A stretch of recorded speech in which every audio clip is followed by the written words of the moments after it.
মার্কিন president Donald Trump কি Iran আক্রমণের চিন্তাভাবনা থেকে সরে এসেছেন? এই ভিডিওতে এ বিষয় নিয়েই আলোচনা করব।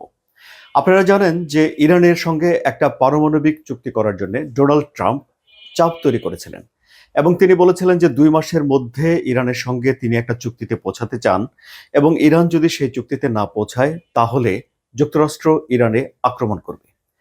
আমরা দেখেছি যে 2 মাস পার হয়ে গেছে।